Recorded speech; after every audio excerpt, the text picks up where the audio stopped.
course. Which college or which university? No, it's not. There's no need even to have a college degree. Oh, wow. Okay. At all, or even high school. I mean, if somebody graduated from a great university, that may be an indication that they will be capable of great things, but it's not necessarily the case. You know, if you look at, say, people like Bill Gates or Larry Ellison, Steve Jobs, these guys didn't graduate from college. Dropouts, yeah. But if you had a chance to hire them, of course, that would be a good idea. Yeah, okay.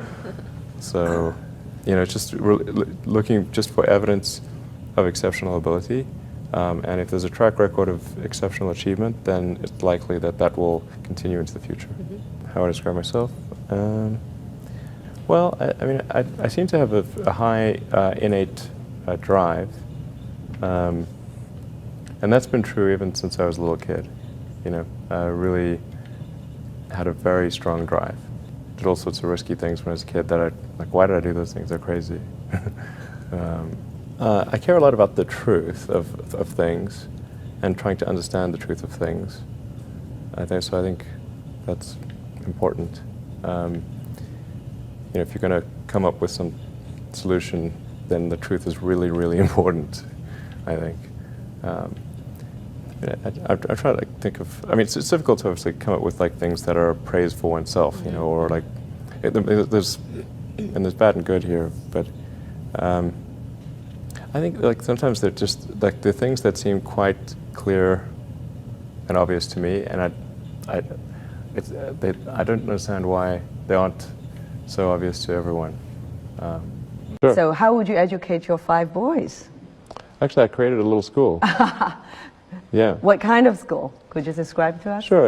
I mean, it's small. It's only got 14 kids now, and it'll have 20 kids in September. It's called Ad Astra, which means to the stars. That's maybe a bit different from most other schools, is that there aren't any grades. There's no like not grade 1, grade 2, grade 3 type of thing. Making all the children go in the same grade at the same time, like an assembly line. I know. You know, because some people love English or languages, some people love math, some people love music, and they have different abilities at different times. It makes more sense to cater the education to match their aptitudes and abilities. So I think that's one principle. Another is that it's important to teach problem solving, or teach to the problem, not to the tools. So this would be like, let's say, you're trying to teach people about how engines work, or you know, you could start by a more traditional approach would be to say, well, we're going to teach you all about screwdrivers and wrenches, and you're going to have a course on screwdrivers, a course on wrenches, and all these things. And this is a very difficult way to do it. A much better way would be like, here's the engine. Now let's take it apart. How are we going to take it apart? Oh, you need a screwdriver. That's what the screwdriver is for. You need a wrench. That's what the wrench is for. And then a very important thing happens, which is that the relevance of the tools becomes apparent. So all your 5 boys are in that school? Yes. Until when? This is from preschool? I don't know. So far it's only 1-year-old. They like it. They like it? Yeah.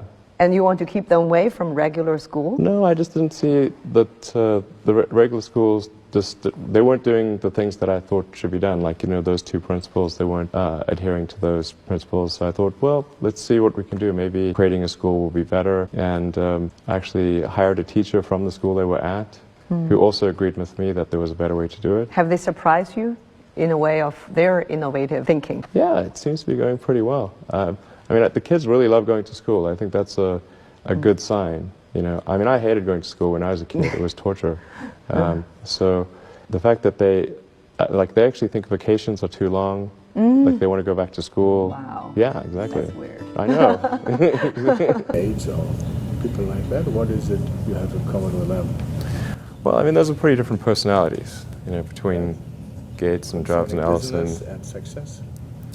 I think, you know, all 3 of those were technologists, but with different types of skills. You know, Jobs was obviously very good with aesthetics, and you know, he understood technology, of course, and he really understood what people wanted, even when they didn't know themselves. And he was not afraid to, you know, break boundaries. But, like, say, like Gates would probably be better at sort of raw engineering and technology than Jobs, but not as good on aesthetics. But I mean, for all of these guys, they're obviously very driven, and they're very talented, and they're able to attract great people to build a company. But I mean, the ability to attract and motivate great people is critical to the success of a company, because a company is it's a group of people that are assembled to create a product or service. That's the purpose of a company. People sometimes forget this elementary truth, and so if you're able to get great people to join the company and work together towards a common goal, and you sort of have a relentless sense of perfection about that goal, then you will end up with a great product. And if you have a great product, lots of people will buy it, and then the company will be successful. Yeah. But really, it's pretty straightforward, really. I mean, yeah, that's the reason for it. I wouldn't say I'm fearless. In fact, I think I feel fear quite strongly. But if what we're doing is what I'm doing is I think is important enough, then I just override the fear. Mm-hmm. So, but it's not as though I feel it like more strongly than I would like. And in which areas would you never go full risk if you still are fearful? Well, it really depends on the stakes. If the stakes are high, if it's really important, then I will overcome the fear and just do it anyway. Mm-hmm. But essentially, I mean, I just drive overrides fear, but I feel the fear. It's kind of annoying. I wish I didn't. Okay. I wish I felt it less. Uh-huh. So, yeah. All these introspective questions are interesting. I don't get asked these very often. And then, like, I'm trying to think, like, what is like an accurate reply? And some of these, it's hard to evaluate yourself on these things. Mm-hmm. Which company you founded was the most risky at the start? Well, probably SpaceX. I thought it had the lowest chance of success. I mean, I thought both Tesla and SpaceX would fail at the beginning. You thought? Yeah, sure. Really?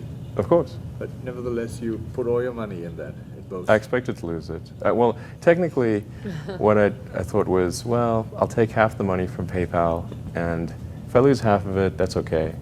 But then, of course, the companies encounter difficulties, and then I have a choice of either let the company die or put all the money into the companies. And so I really didn't want the companies to die, so I put all the money in the companies. Yeah. And then I had to borrow money from friends to pay living expenses. Yes. What was your best idea ever? My best idea ever? Yeah. This is tricky. I suppose coming to North America was my best idea.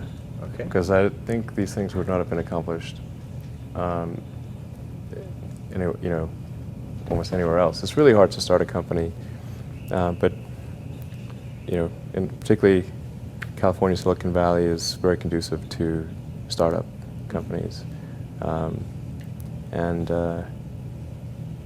so whenever I'd read books in South Africa, it would seem like the cutting edge of technology was in Silicon Valley, and so that's when I wanted to come and I wanted to move to this mythical place. Okay. And are there things you regret having done or for not having done so far? Well, there's lots of things that when life is short, and there's lots of things that could be done that one can't necessarily do. And these really are introspective questions.